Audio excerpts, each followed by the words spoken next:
líquido de freio não evapora e não consome, toda vez que o nível do líquido baixou, é porque nós temos problema no sistema de freios. Quais são os problemas que faz baixar líquido? Vazamento ou desgaste de pastilha e disco. Ok? Então, o que nós temos que falar para o cliente? Nunca permitir que em postos de combustível seja completado o nível do líquido.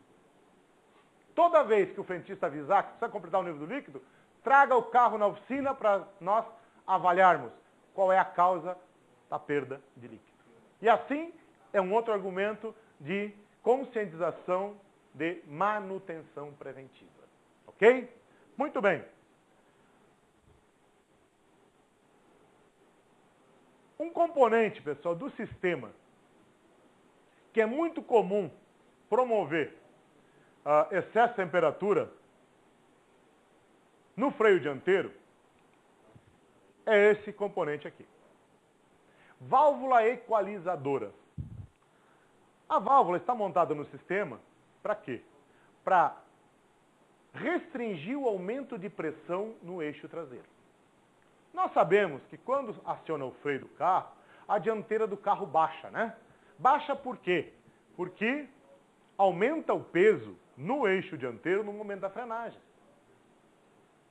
Aumentando o peso no eixo dianteiro, obviamente que aliviou o peso do eixo traseiro.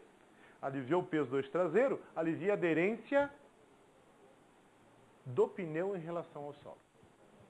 Nessa situação de transferência de carga, transferência de peso para a dianteira, pode ocorrer uma condição de bloqueio de roda muito rápido. Então foi desenvolvido esse componente que ele faz o quê? A partir do momento da frenagem, ele restringe o aumento de pressão na traseira. Conforme vai imprimindo força no pedal de freios, automaticamente, o que acontece? A pressão vai aumentando. Aumentando a pressão, ela vai ser distribuída nos dois eixos. Porém, a válvula entrando em ação, ela não deixa aumentar na traseira o valor de pressão da dianteira. Só que tem uma coisa, pessoal, é aqui que é importante observar. Normalmente se troca essa válvula quando ela está vazando. Muito bem. Aí nós vamos na autopeça. Me dá uma válvula do Corsa.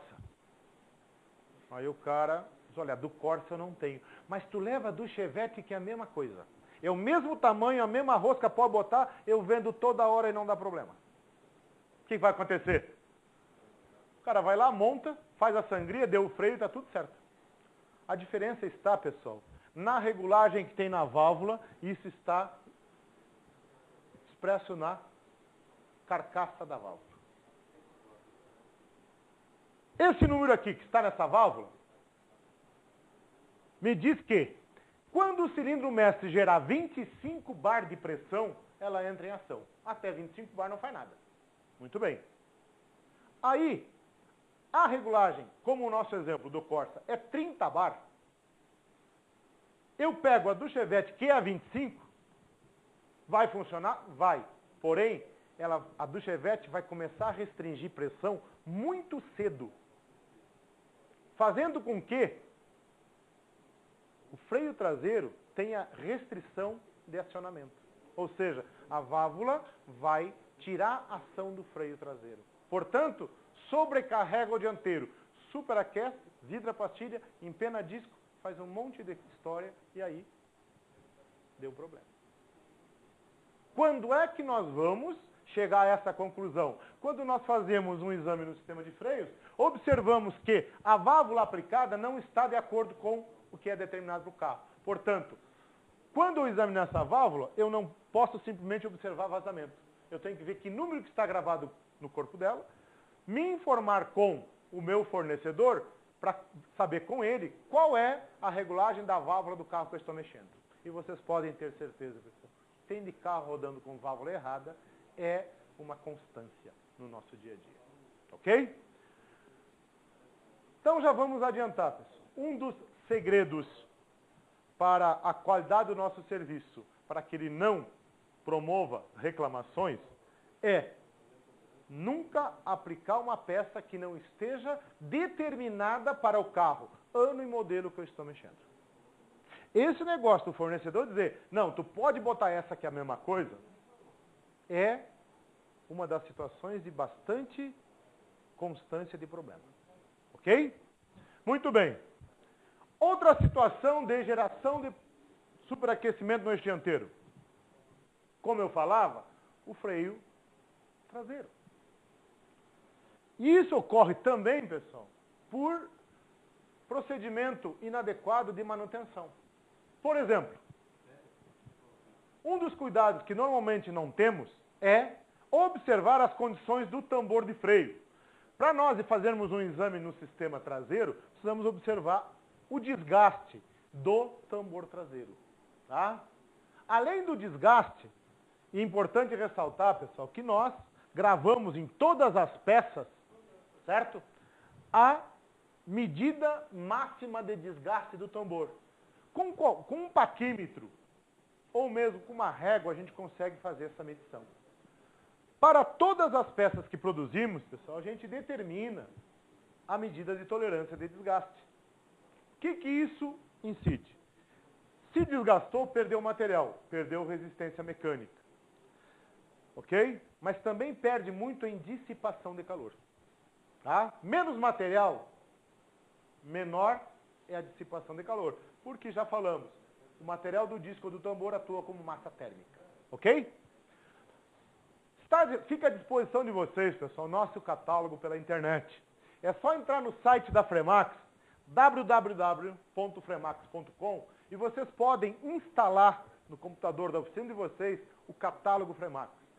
Do catálogo vocês têm toda a informação de aplicação e, além disso, vocês têm uma tabela de medida de tolerância. Isso é uma grande ferramenta para que vocês possam mostrar para o cliente o momento que a peça precisa ser substituída. Ok? Mas, importante observar, pessoal, que nós nunca podemos aplicar um jogo de lona novo ou sapata com o tambor irregular. Sempre o tambor de freio vai desgastar em qualquer dessas formas aqui. Côncavo, desgastou mais no centro da pista de frenagem do que nas pontas. Ou, ao contrário, convexo, desgastou mais nas pontas do que no centro. Ou ainda, cônico externo, desgastou mais na ponta externa do que na parte interna. Ou, ao contrário, mais na parte interna do que externa. Ou cheio de ressalto. Essa é uma prática constante, nós sabemos, pessoal, que a forma de avaliarmos as condições do tambor de freio é como? Passar o dedo na pista de frenagem e observar as condições de uso.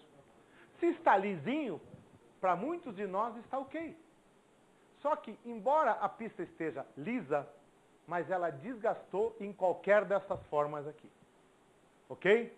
Desgastando assim, obviamente que nós vamos ter uma lona de freio nova ou uma sapata totalmente plana, atuando numa superfície irregular. A área de contato vai ficar muito restrita. Com isso, restringe o quê? Coeficiente de atrito. Com isso, nós temos menos ação de frenagem na traseira. E muitos dos problemas de superaquecimento da dianteira é porque o freio traseiro não está correspondendo em função dessa situação. O que recomendamos, pessoal? Avaliar o desgaste do tambor. Ou substituir, se estiver com desgaste acima da medida de tolerância, ou retificar.